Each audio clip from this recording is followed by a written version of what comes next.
on, welcome, moronic morons. Yeah, that's right. I said it. I said moronic morons. So what? What's Rob Wagner going to do to me now, huh? What is he going to do, attack me with his goatee of death? Are you kidding me? He isn't so big and bad. I'm the Rocky Mountain Mouth Michael Titus. I'm the greatest of all time. And I can do whatever I want, whenever I want, and however I want. Nobody's going to stop me, not nobody, not no how. Because this is the Michael Titus Show. It's the greatest talk show on Go Mile High. And I'm the effervescent emissary of whimsical urbane. And on today's show, because there is no indie wrestling shows here in the state of Colorado until January 7th, I'm going to continue on with what I was talking about last week. That feud between Eric Bischoff and Ric Flair back from December of 1998. I'm going to talk about Starrcade 98 and the Nitro the following night. And then I'm also going to be talking about that new segment I put together. When was the last time a major title changed hands in the state of Colorado? First it was in 1965, then 1972, this time it's 1980. But for right now, I'd like to introduce to you all my very special and very golden Bang! He is one of a kind. He is the guest of the week. He is none other than the gold standard, Michael Madoff. Welcome to the program, Michael. Pleasure to be here, Mr. Titus. Pleasure to be here. Now, I know a little bit about you, and I've got some burning questions I want to ask you. But please, if you would, just tell the listeners at home, an old frog face behind the glass there, a little bit about yourself. Well, I am the gold standard, Michael Madoff. I am the measuring stick of professional wrestling in the state of Colorado. I've been in professional wrestling now for 13 years. I was trained by the world-famous Necro Butcher.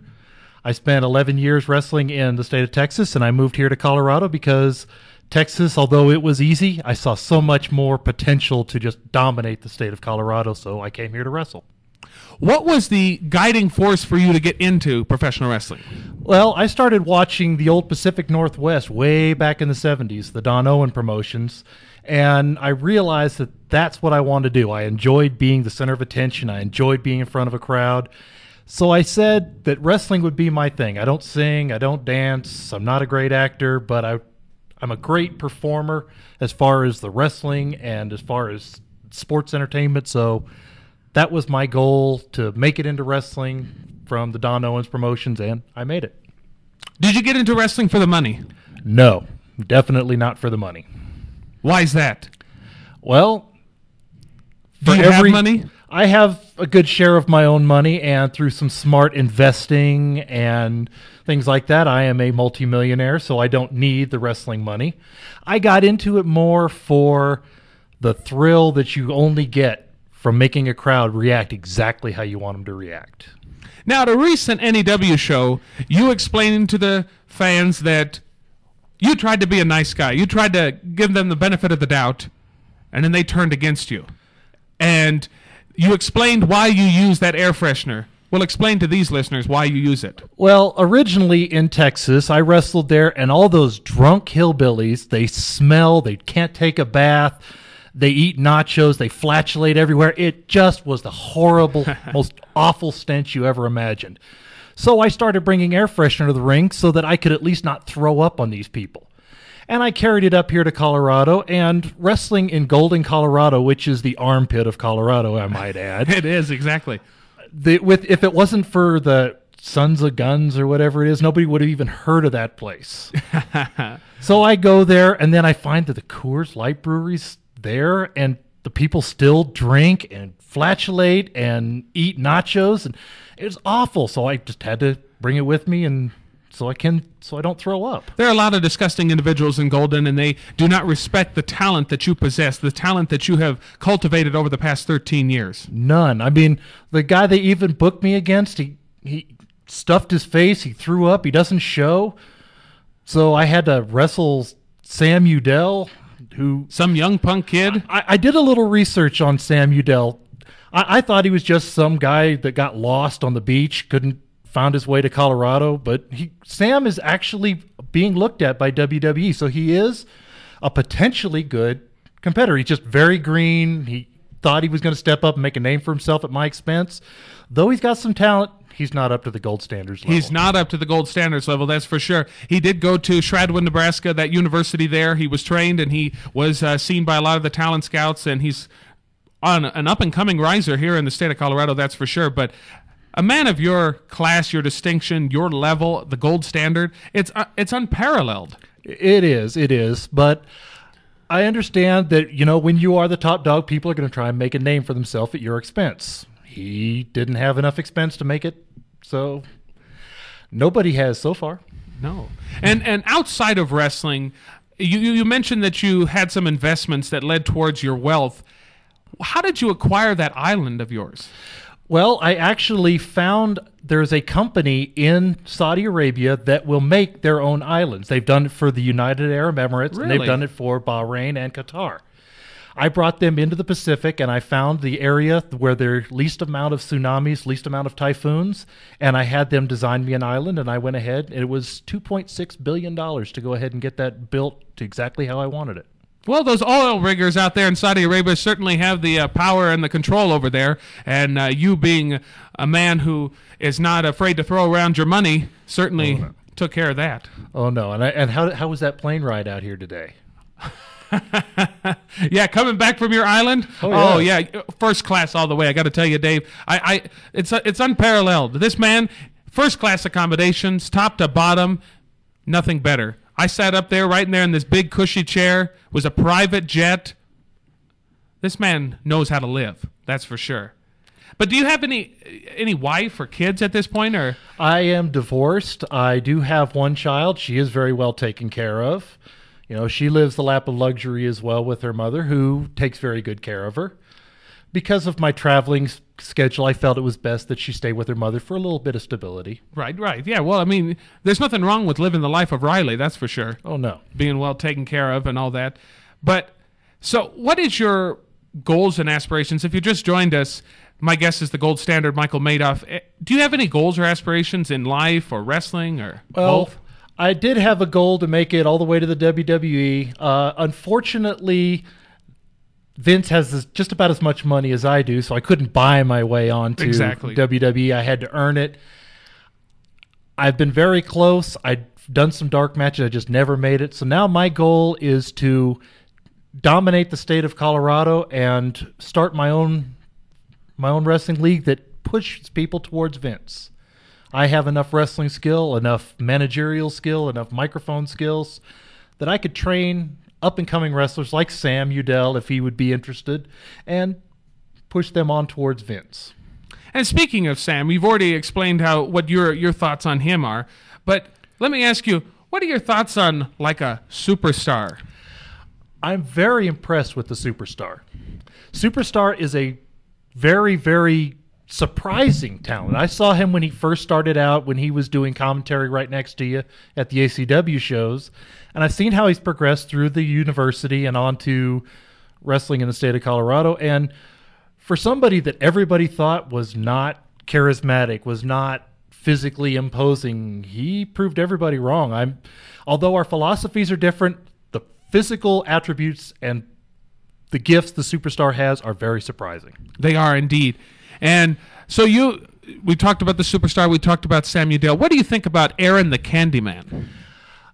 Candyman, when he first came about, everybody thought he was going to be the wrestling joke. The big guy who can't do much, has no concept of the business. He took a few things that I told him, and he's come a long way too. He's down there. He was down there in Mexico impressing people.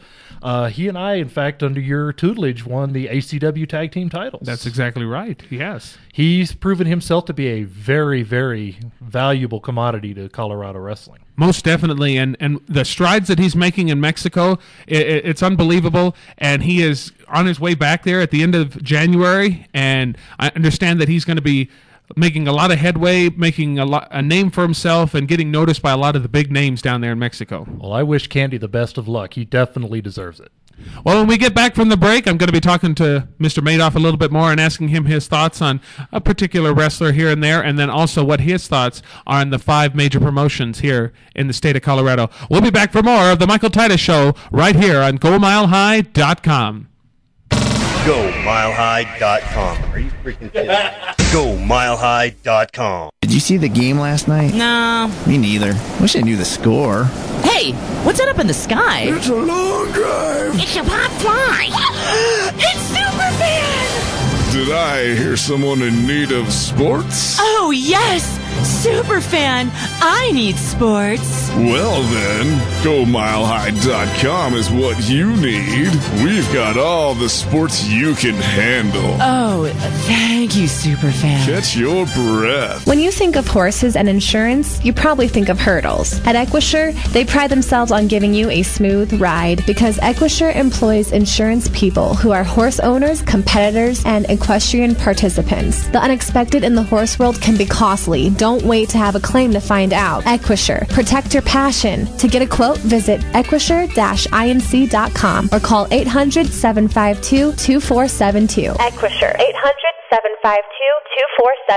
Check out our fan page while you listen. Facebook.com/GoMileHigh. Or just enter Go Mile High in the search bar.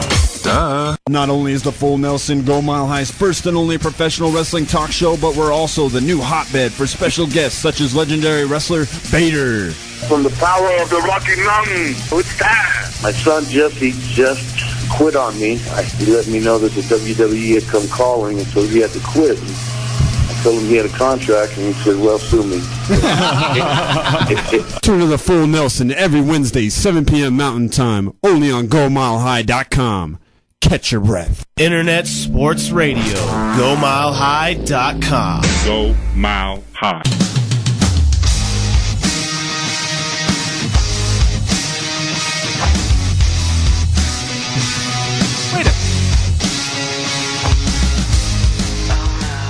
Hey, what's going on back there, Bunyan Face? Come on. Now you're just playing music for no reason. Do I have to get Rob Wagner on the line? Well, you're really proving yourself to be a moronic moron, that's for sure, back there. And especially in the presence of greatness, the gold standard Michael Madoff right here on the Michael Titus Show. I can't believe that you're messing up this horribly back there, Dave. I don't understand it.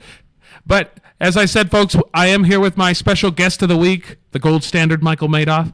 And before we went to the break, I was talking to him about his thoughts on particular wrestlers here in the state of Colorado. And we talked about Sam Udell, we talked about Candyman, we talked about Superstar. What do you think about Danger Dean? Danger Dean, when I first met him when I moved up here to Colorado, he was just a ring announcer and a halfway decent DJ on the radio station down there in Colorado Springs. Brings a lot of energy, but doesn't say a whole lot. No, he doesn't say. And now that he's a wrestler, he won. I think he beat you for a chance to have a contract, or he cheated and he pulled your tights. He cheated and he low-bridged me. He pulled the rope down and sent me sailing into the crowd like some kind of gazelle. I couldn't believe it. That was unbelievable. Danger Dean, a very heinous act on his part. And he got his comeuppance from me. I know he did. Well, he got his comeuppance from me, too. He may have won his first title against me and a few others in a ladder match, but by God, he was bloody, he was beat, he was hurting. He got up there only because the four of us were fighting so hard we all fell off the ladder, and he was there by himself.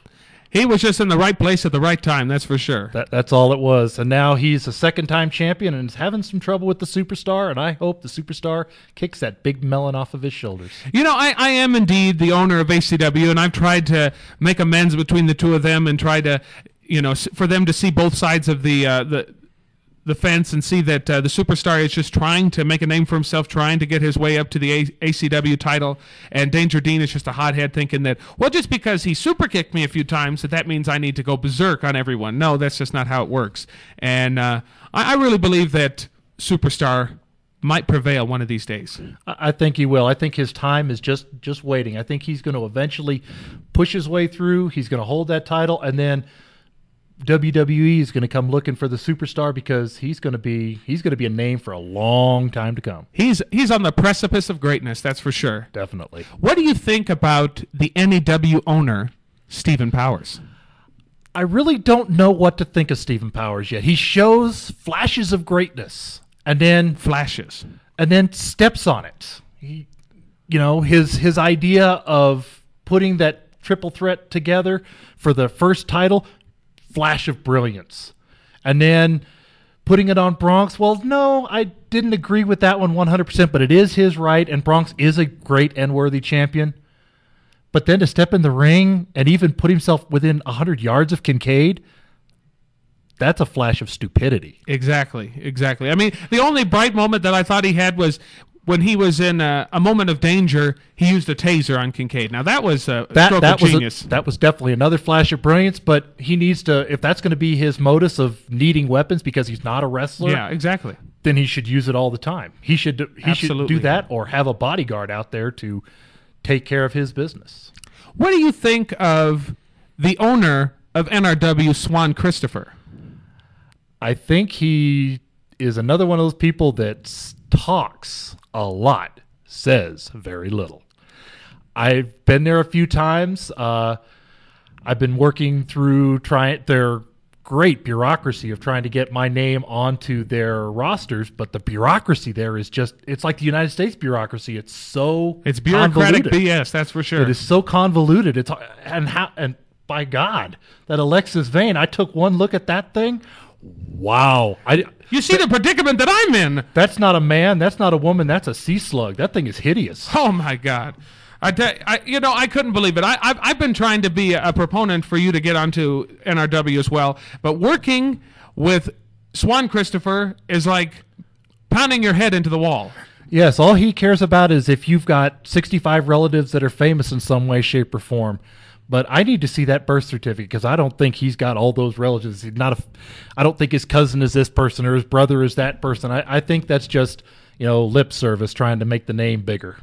I'm going to tell you this, and this is something that was an unknown secret to everyone, is that I was brought in and I was asked to help assist a group of people to finding a chairman of the board for NRW. When I found Swan Christopher, he was just a lowly street performer. He was a mime, so to speak. He was wearing that face paint and everything, doing nothing. And I said, you know what? We needed a figurehead, someone that could take orders. Now, all of a sudden, because he's got 51% of the ownership, he thinks that he can run the show and he's this big brainiac. Are you kidding? Well, he definitely wasn't a brainiac by making sure that Jesse Williams got that #1 contendership. That guy. His talent on a scale of 1 to 10 is a 3.5, 4. His IQ is -15. You have to dig for his IQ. I tell you what, Jesse Williams, you don't want to make an enemy of the gold standard, Michael Madoff, because he will literally bring the shovel in the dirt. Well, he may be a big boy. He's pretty well put together, but at 5'8", he couldn't kick my butt unless he was standing on a ladder. All right, moving on. What do you think about Brandon Bishop? Brandon Bishop. I will keep this professional. Brandon Bishop and my alter ego, Uncle Mikey Quinn, the only problem we have is that he put a mousetrap on my groin area to cause me to lose a loser leave town match. As far as everything else with Brandon Bishop, that is all non-wrestling related. I'd like to leave that absolutely off the air. Professional, yes. Well, outside of that, and as a businessman, he's not a very bright man, and he's made a lot of poor decisions, and which has been detrimental to the both of us. Yes. We've lost a lot of money with that man. Quite a bit. And on that note, we'll move on, and I want to ask you, what do you think of NEW as a whole? I like where NEW is going. I like that Stephen Powers, in general, he's trying to bring some of the better talent all together. He's trying to make a nice name and a good name for New Era Wrestling. I don't see too many weaknesses other than his poor decision making, but his wrestling talent that he's brought in is quite solid, and I think it's got a chance to make a good name up here in the Denver area. What about UWA? UWA, I don't know a lot about them. I've worked for them once. Did you know that I'm the new chairman of the board? Yes, I did notice that. I noticed that you are the ultimate executive of Colorado Wrestling. Absolutely. I'm moving my way up in the world. But as far as UWA itself, I don't know a lot about it. I know some of the names that they've brought in. They look like they're trying to find some direction, so I'm hoping that that your director of operations or chairman of the board, positions that you have over them, you can cut away some of that dead fat and push them down the road and then make another strong league here in Colorado. That's certainly my plan, my modus operandi. But when we get back from the Michael Titus Show, I'll be talking about that major feud from December of 1998. Stay tuned for more of the Michael Titus Show right here on GoMileHigh.com. Check out our fan page while you listen. Facebook.com/Go Mile High. Or just enter Go Mile High in the search bar. Duh. Pack your bags. A broadcasting school is looking for you to study in the USA. The Ohio Center for Broadcasting's Colorado campus is now accepting students from all over the world for its international training program in radio and TV. For more information, Skype us at BeOnAirUSA or visit beonair.com/USA. You can take classes in English or Spanish. In addition to getting hands-on experience in radio and TV, you will also get to enjoy an active lifestyle in beautiful and sunny Colorado. Our campus is located just an hour away from the mountains and within minutes from downtown Denver and footsteps to Belmar Shopping Center, complete with diverse dining, shopping, and entertainment options. For more information, Skype us at BeOnAirUSA or visit beonair.com/USA. Be on air and be in the USA. GoMileHigh.com. Go Mile High. This is Guru Pipa. Now, I'm a guru, and everyone knows that gurus are totally rad. And I'm the best one of all because I'm amazing at fantasy sports. Fantasy football, fantasy basketball, fantasy hockey. I do it all. And the reason I'm so good is because I get all my info, which is short for information, from the fantasy gurus. They're gurus, like me, which means they know what they're talking about. So all of you fantasy sports nuts like me need to listen to the Fantasy Gurus every Friday from 11 a.m. to 1 p.m. on GoMileHigh.com. Ranger Station. Yeah, hi. I'd like to report a bear sighting, as in Smokey Bear. We were about to head home after a bonfire, and Smokey said the fire wasn't actually out. He said if it's too hot to touch, it's too hot to leave. Did you know that 9 out of 10 wildfires are caused by humans? No kidding. I'm a forest ranger. We never kid. Sorry. Kidding. Get your Smokey on. If you see someone in danger of starting a wildfire, step in and make a difference. Brought to you by the U.S. Forest Service, your state forester, and the Ad Council. Learn more at SmokeyBear.com. Only you can prevent wildfires.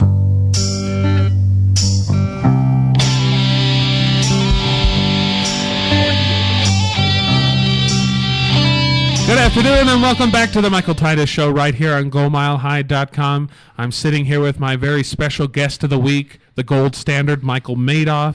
And before the break, I was getting his thoughts on what he thought about UWA. But I want to ask the most important question of them all. What do you think about me? Michael Titus, it is an honor to be here with you today. You are the epitome of wrestling in Colorado. You are the owner of ACW. You are the board of director chairman for UWA. You own 2 wrestling companies, and there's only 5 or 6 here. Exactly. So you are the most powerful man in Colorado wrestling, and it is an honor for me to have you managing me in ACW. Absolutely. And it's a great honor and a privilege, and I don't mind taking your money. Oh, hello. Do we got a phone caller? Yeah, looks like we're going. Hold on a second. All right. Let's see if Dave Prill can push the buttons in there. He has a hard time sometimes. I don't know. He's the only man I've ever seen with 3 left hands. Exactly. I didn't know he was an octopus. Hello. You're on the Michael Titus Show. Well, it's probably some guy who's not too bright. He can't talk on the telephone. So I think it was his bill collector. It's probably, Well, so where can people see you next? Well, I will be at ACW on the 7th, where myself and Your Diamond Standard, so Money Incorporated, or whatever name you're going to give us, is going to be defending the tag team titles. I know you're working on getting us a quality tag team to defend against. And then on the 15th, I will be at New Era Wrestling, where I'm actually facing Brandon Bishop. Really? What's that all about? Apparently, Kincaid thought it would be a great idea to... Kincaid? You mean Stephen Powers? No, Kincaid thought it would be a great idea to see an old ACW feud relive, so he sent a letter to Stephen Powers and suggested that. And Stephen Powers is... from what I'm up to speed. I guess we got the caller on the line. Welcome to the show.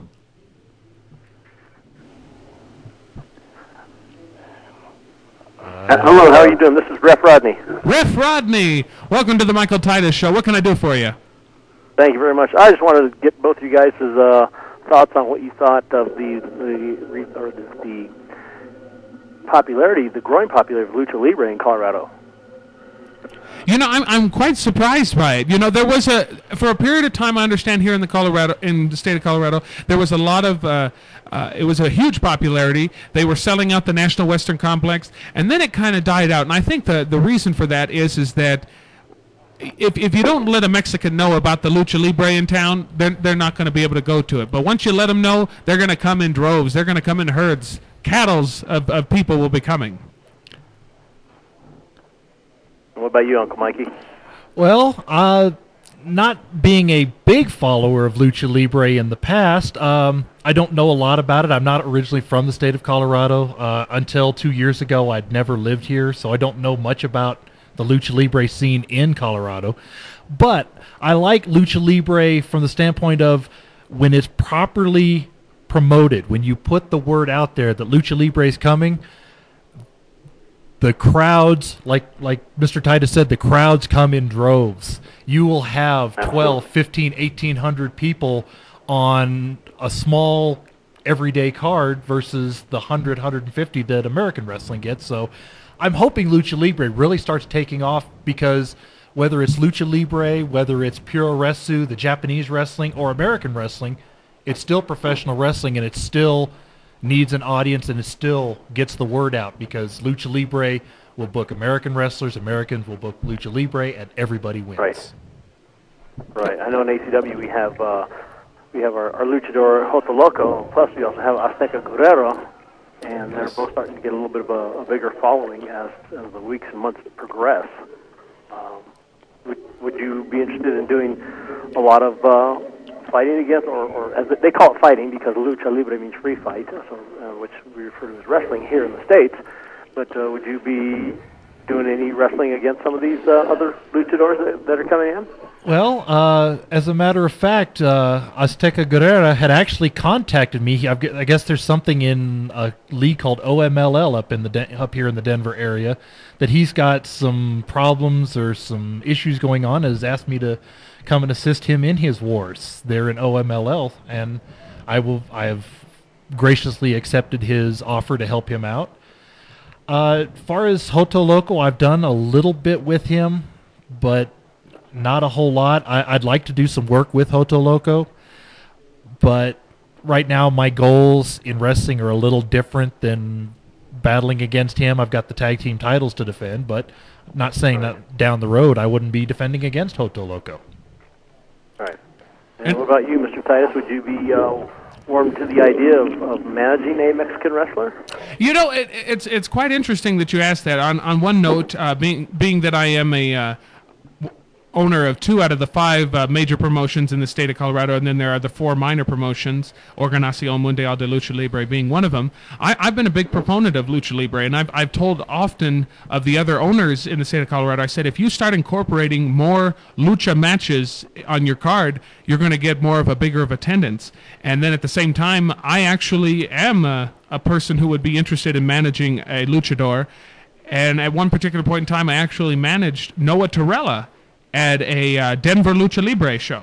So I've had some experience with that, and I've had a good time at it. I really enjoy Lucha Libre, and I want to get the opportunity to get back into it. Yeah, I've done a little bit of reffing up at OMLL a couple months back, and that was it's a completely different way to see them wrestle or fight, as they say. And again, it's kind of backwards from what we do. And so I had to really brush up on my Spanish skills. Well, I will add this really quick before, I guess we got a break here in a minute, that World Championship Wrestling, its big push in the 90s was not the NWO. It was the Cruiserweight division, which mostly consisted of the Lucha Libre wrestlers and the Puroresu wrestlers. They caught the attention more of the crowds, and then the NWO kind of caught on from there. So pushing Lucha Libre and making Lucha Libre a big deal here in Colorado would definitely benefit all the wrestling promotions, and I hope that Mr. Titus is able to convince some of these other promoters that he doesn't have influence over to consider this. I want to thank you very much for calling in, Rodney Valdez. That's a very good question. I really believe that Lucha Libre should be more popular, especially in the American side of wrestling. And thank you once again. And we'll be back for more of the Michael Titus Show right here on GoMileHigh.com. Go Mile High. You're listening to GoMileHigh.com. Oh, dude, look over there. Wow. Oh, forget that. Look what just came around the corner. I'll buy her a hot dog. Holy smokes, is this not the greatest place on earth? How about the one in the red? Ooh. No, the next row down. Wait a second. Uh-huh. Is that her mom? Her too. Nice. Oh, dude, my nails are freaking broken. Dude, I snagged the ball. Whoa, you okay? GoMileHigh.com. We pay attention to sports, so you don't have to. The unexpected in the horse world can be costly. Don't wait to have a claim to find out. Why not take advantage of the insurance experts that are in your backyard? Equisure, located right here in Colorado. Because Equisure employs insurance people who are horse owners, competitors, and equestrian participants. They really know the equestrian insurance industry inside and out. Their personal involvement means the insurance solutions are up to date and will work for you. To get a quote, visit equisure-inc.com or call 1-800-752-2472. Broadcasting from Belmar, Lakewood, Colorado, USA. Go Mile High. Streaming globally at GoMileHigh.com. Coming up next is a really funny guy. You all know him. Let's give it up for Alonzo Bowden. Alonzo! So my uncle calls and he says he's dizzy and he's losing his balance. I'm like, Unc, you want me to take you to a doctor? He's like, no, I'm going to look up the symptoms. I said, your symptoms are you're dizzy and you're losing your balance. So he said, I can't get on the internet because my arm is numb. I said, well, use your good arm and dial 911. Stroke's no joke. If you or someone you love is showing symptoms of stroke, don't call family, don't dial a friend, don't wait because it might be too late. Dial 911. Time lost is brain lost. Seriously, dial 911. Learn all the symptoms of a stroke at strokesnojoke.org. That's strokesnojoke.org. A public service announcement brought to you by the American Stroke Association and the Ad Council. This is the best independent wrestler in the state of Colorado, the Superstar, and you're listening to the Michael Titus Show on GoMileHigh.com.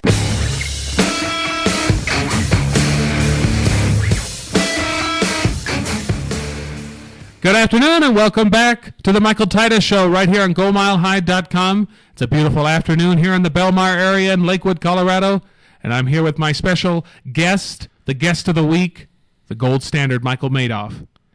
And continuing on with the show, I wanted to talk about that feud between Eric Bischoff and Ric Flair. And it kind of culminated, we thought, at Starrcade 98. But you know what? Have you seen Starrcade 98? Are you familiar with that? So you saw that there was some good things, some bad things, and some like, who cares? That was WCW's MO. It was, we'll give you something exciting, we'll give you something nobody cares about, we'll give you a swerve that nobody cares about, and then we'll give you some great action. The some good, I thought, was Chris Jericho. No matter when and where you saw him, no matter which promotion he was in, Chris Jericho has always been entertaining and exciting. And if it wasn't for the fact of Bill Goldberg with his 4 months in the business and thinking he was actually somebody important, Chris Jericho probably would have, WCW would still be in business today. That leads to my some bad. I really thought that the Kevin Nash versus Goldberg shouldn't have been the main event. I don't think that they were good enough. The two of them are not good enough performers, and just because they're big is not really constitutes to me that they would be a good main event. This is true. If you think about when when Kevin Nash was Diesel, that the lowest buy rates in WWF history were when Kevin Nash was the champion and main eventing those pay-per-views. Exactly. And why WCW thought that he was worth 7 figures and a partial control and eventually get on the booking committee, I have no idea. And for those of you not familiar with it, the gold standard Michael Madoff did indeed have a short stint in WCW. Yes, very, very short. It was one match, as a matter of fact. But and the way that it was funny how that one worked. I was a replacement for Buff Bagwell. Really? Because when I first started out in wrestling in Texas, they were coming to Belton, Texas at the Bell County Expo Center, which is about the size of World Arena for those of you in the Colorado Springs area. And about half the card decided we don't want to show up. There was no there was supposed to not be any TV. They were trying to kill the town, and they started calling around people, and I answered the phone, and I got a booking to do a WCW Saturday night against main event Chuck Palumbo. That's a moment that you certainly won't forget, that's for sure. When a guy 6 months in the business has to lead main event Chuck Palumbo around the ring and get stiff 3 times, yeah, I won't forget it for a while. But the who cares moment of that night was, I thought, Bryan Adams and Scott Norton versus Jerry Flynn and Fit Finlay. Who cares? Bryan Adams and Scott Norton were were NWO flunkies. They weren't even anybody big in that group. Well, I'm sure that the 4 of those guys cared, and the referee cared, and their wives cared. But as a general standpoint, that's not a number 4 match. That's a popcorn match. It was not a number 4 match. Exactly. But the reason I picked that feud, just so you know, between Eric Bischoff and Ric Flair, because during that time, as I was watching the Nitros, as I was watching the Starrcades, I was like, and first of all, they fall on my This Week in Wrestling History motif, but at the same time, I was like, this is the only prevailing storyline that seems to be remotely interesting. Well, the problem with it was that was when WCW started experimenting with the work shoot. Mm-hmm. There was legitimate legal action going on between Ric Flair and Eric Bischoff at the time, and they were told to bring the emotion to the forefront. So it made it a very compelling feud, but the internet wasn't as strong as it was at this time, so a lot of people didn't know about how that business worked. They thought it was either real or 100% storyline. Well, this is where those lines started to gray. Mm-hmm. So the people that were in the business, that I was starting in the business at that time, I knew a little how it worked, but a lot of people didn't. No. So it was a confusing time.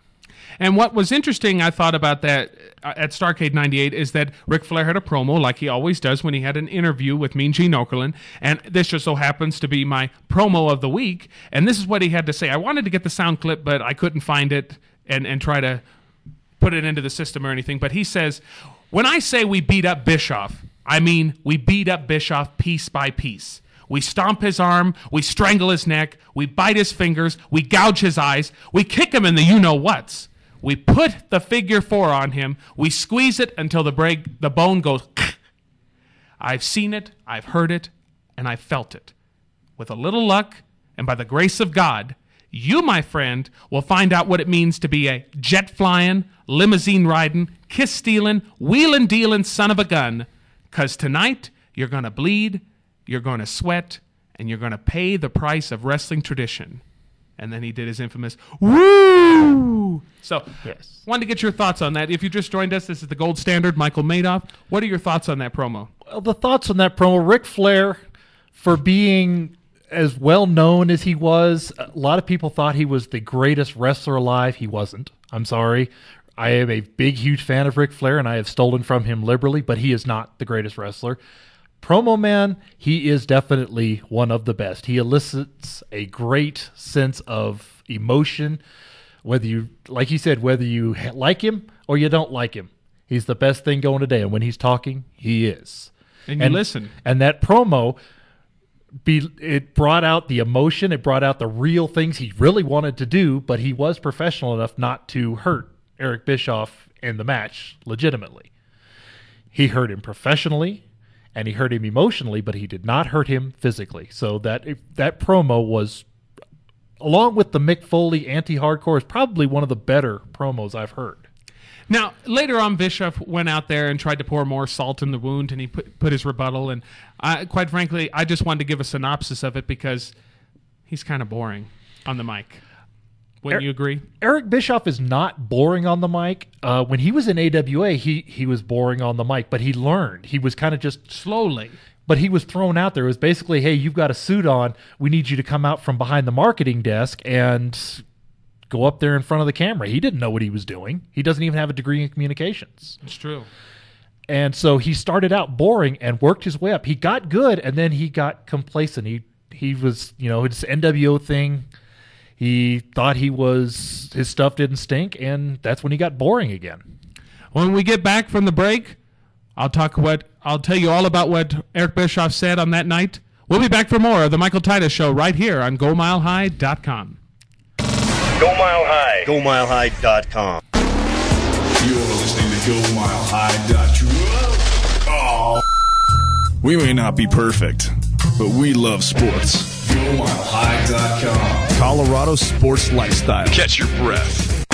Hey, John, why do you keep hitting yourself in the head with that hammer? Well, I found this really great home. It's a Fannie Mae foreclosure, and it needs some renovations, but I don't know who to talk to about getting financing on this type of home. You should call the mortgage team of Jennifer Hill and Matt Harris at American Liberty Mortgage. They were able to get me and my husband a renovation loan, and we were able to finance all the rehab costs. Really? Yeah, and they're really easy to work with, and interest rates are really low right now. Do you have their number? Of course I do. You can call the mortgage team of Jennifer and Matt at 303-901-6042. That's 303-901-6042. Now put that hammer on the ground and back away slowly. Go Mile High. GoMileHigh.com. Not only is the Full Nelson Go Mile High's first and only professional wrestling talk show, but we're also the new hotbed for special guests such as legendary wrestler Vader. From the power of the Rocky Mountain, who's that? My son Jesse just quit on me. He let me know that the WWE had come calling, and so he had to quit. And I told him he had a contract, and he said, well, sue me. Turn to the Full Nelson every Wednesday, 7 p.m. Mountain Time, only on GoMileHigh.com. Catch your breath. This is President Barack Obama. In the story of America, the greatest chapters are moments of challenge, when we see people serving their country and one another. Volunteers who step forward into hospital corridors and church basements, along levees and fire lines. And the next chapter is yours to help write. Sign up to volunteer at usaservice.org. That's usaservice.org. Let's renew America together. A message from Renew America Together, brought to you by the Ad Council.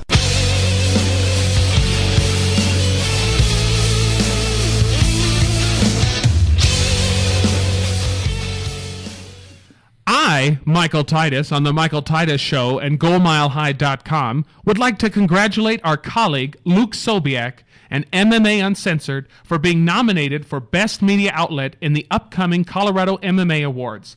Voting is open to the public, so log in to MMA Uncensored's page at GoMileHigh.com and follow the link to see how you can vote for Luke and the show. Voting is open now and runs through January 16th. Let's make MMA Uncensored on GoMileHigh.com the best media outlet at the Colorado MMA Awards. And be sure to tune in every Tuesday and Thursday night at 7 Mountain Time to hear Luke Sobiak and MMA Uncensored right here on GoMileHigh.com. Welcome back to the Michael Titus Show on GoMileHigh.com. I'm here with my special guest, the gold standard Michael Madoff. And before we went to the break, we were talking about what Eric Bischoff had to say in rebuttal to Ric Flair at Starrcade 98. And he basically said things like, Ric Flair never saved his money. In the 104 years that he's been wrestling, that he never saved his money, and for him to be a jet-flying and limousine-riding son of a gun, he had to pay out of his own pocket. And to add that salt to the wound, that he is a Turner executive. So Turner Broadcasting paid for all of his transportation, paid for everything. It was all on Turner's dime. And for him to do all that kind of stuff, he had to pay out of his own money. He never saved his money or anything like that. And we all know who's the kiss stealer, because evidently a couple of weeks ago on Nitro back in 98, he stole a kiss from Rick's wife. So just little needles to try to say, you know what, he's just that much better than Ric Flair, even though Ric Flair is the wrestler. Well, that is true. And Eric Bischoff was 100% correct. He was a Turner executive. He was being paid to travel first class. Ric Flair, he was, whether you got Richard Flair or Ric Flair, they were the same guy, and he's broke today because he did spend too much money, 3 DUIs, 3 ex-wives, you know. Again, as much of a talent as he is in the ring, is as bad of a person as he is out of the ring. He lived the life that was expected, or what you would thought a world champion would live. If he made $600,000 a year, he'd spend $800,000 a year. He was just that much in debt every single year because he felt that he needed to have the limousines. He had to have the first class plane rides. He had to have the finest suits custom made from head to toe. And that's just who he was. And that's just what it is to be Ric Flair, to be the Nature Boy. Yes, that is. And I enjoyed watching him when I was growing up. I was a big Four Horsemen fan when I was a kid. I was more of an Arn Anderson fan, but Ric Flair was definitely the measuring stick at that time. So as hurting as he is, he was still an incredible talent and still a good thing to watch for young up-and-coming wrestlers who want to learn how to cut a promo and how to be a wrestler. And in spite of the fact that you don't believe that he is the best wrestler for any time period that he was living in and working, he indeed was the better wrestler in the match between himself and Eric Bischoff that night. But that's comparing kickboxer to wrestler. It's true. And the kickboxer didn't stand a chance, especially when you're going up against the dirtiest player in the game who will stoop to any low. He doesn't even go to the norms of professional wrestling. He'll go out there, he'll punch, he'll kick, he will low blow, he will do all the nasty, dirty things that you can name off the top of your head. Yes, that is true. And I should quantify my answer by saying him not being the best wrestler. Hulk Hogan also not the best wrestler. Between the two of them, Ric Flair is the better draws, wrestler. Maybe. They are the best drawers and the best performers. Absolutely. When you talk about wrestlers, you're talking about the people that can get in there and do all the moves and everything looks great and crisp. That was not Ric Flair. That was not Hulk Hogan.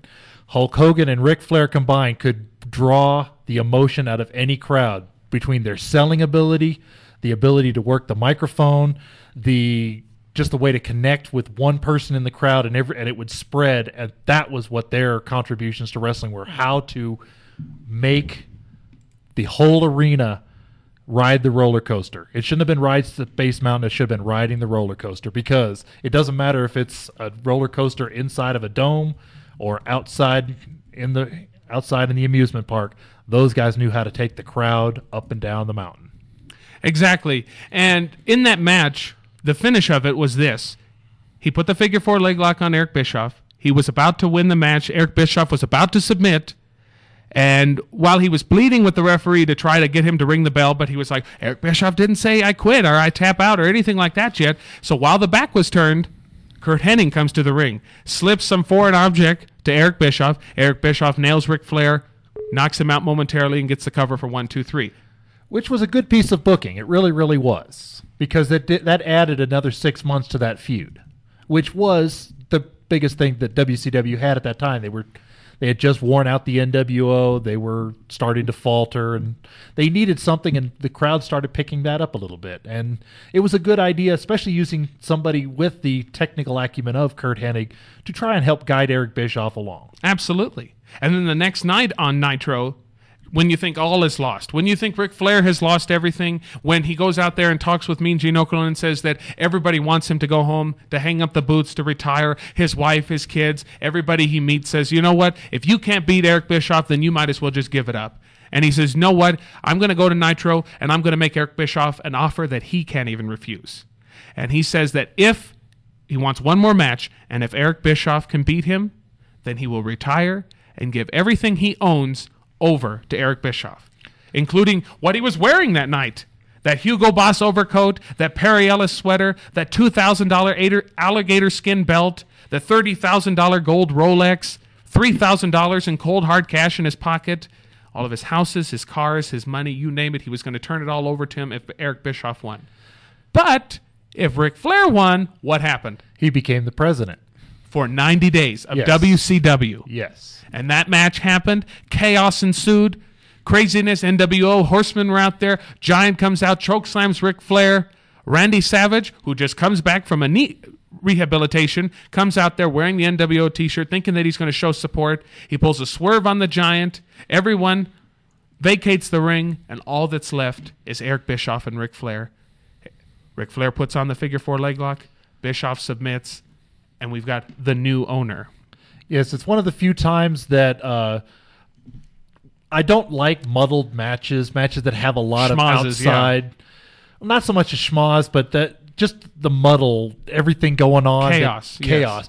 This is one of the few times it was done well, and everything It pulled that swerve. It made you think, well, it could go either way at this point in time, and then it went the way that everybody was wanting. There was actually 3 swerves in that match. There was the NWO swerve, there was the WCW support swerve, and then there was the Randy Savage swerve. Exactly. And when we get back from the break, I'll talk to you more about what exactly transpired after that and what happened. preceding that and everything going on, and we'll get to that. When was the last time the title changed hands in Colorado? Stay tuned for more of the Michael Titus Show right here on GoMileHigh.com. Colorado sports lifestyle. Catch your breath. Go Mile High. This is here's Dylan Dave at GoMileHigh.com. We offer you 0% hassle. That's right. And since you're already here, get behind the wheel and test drive our website. We got new and used shows from MMA, soccer, rodeo, dodgeball, and every kind of sports we could think of.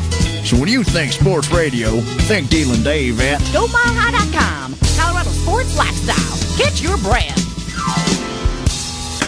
Hey, John, why do you keep hitting yourself in the head with that hammer? Well, I found this really great home. It's a Fannie Mae foreclosure, and it needs some renovations, but I don't know who to talk to about getting financing on this type of home. You should call the mortgage team of Jennifer Hill and Matt Harris at American Liberty Mortgage. They were able to get me and my husband a renovation loan, and we were able to finance all the rehab costs. Really? Yeah, and they're really easy to work with, and interest rates are really low right now. Do you have their number? Of course I do. You can call the mortgage team of Jennifer and Matt at 303-901-6042. That's 303-901-6042. Now put that hammer on the ground and back away slowly. On your desktop, on your laptop, sports and lifestyle drops right here. Go Mile High. GoMileHigh.com. GoMileHigh.com is proud to present Internet Sports Radio at the push of a button. No matter where you are in the world, simply log on to GoMileHigh.com so you can catch up on your favorite sports. What do you think about this matchup? These two teams hate each other. Stop wasting your time with that old portable radio and join the future of sports broadcasting. Log on. GoMileHigh.com. Colorado sports lifestyle. Catch your breath. This is the best independent wrestler in the state of Colorado, the Superstar, and you're listening to the Michael Titus Show on GoMileHigh.com.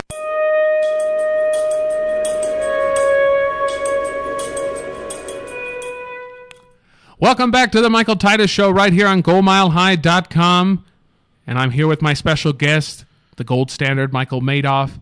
And we were just talking during the break about that celebration that erupted after Ric Flair was now named the president of WCW, reminiscent to that night, Starrcade 83, when he defeated Harley Race for the NWA World title. Yes, very true. They called that night a Flair for the gold. Yep. And it was, it was actually Ric Flair's second world title. Mm-hmm. But it was, he was starting to get some attention on outside of the North Carolina East Coast area, so they decided to go ahead and push it, which was a good idea. Harley was at the twilight of his career. And, yeah, they brought everybody out just to show how the torch had been passed, and it was a good night for wrestling. Absolutely. And in the months after that, you were able to see, I just saw a few clips on YouTube about how Ric Flair put Eric Bischoff to work. You're going to be running cable. You're going to be setting up a ring. And we both know about setting up rings, don't we? Oh, yes. Setting up rings, setting up cable. That's a lot of work. If you think about the production crew for WWE, that's 600 people that run all that stuff. Absolutely. And then now it's time for that special segment that I have. When was the last time the title changed hands in the state of Colorado? Major titles, that is.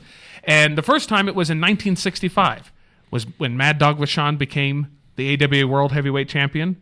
And then in 1972, it's when Nick Bockwinkel and Ray Stevens became the AWA World Tag Team Champions. That was a great match. And then now, it's from July 20th, 1980, from right here in Denver, Colorado. Again, it's the AWA World Tag Team titles.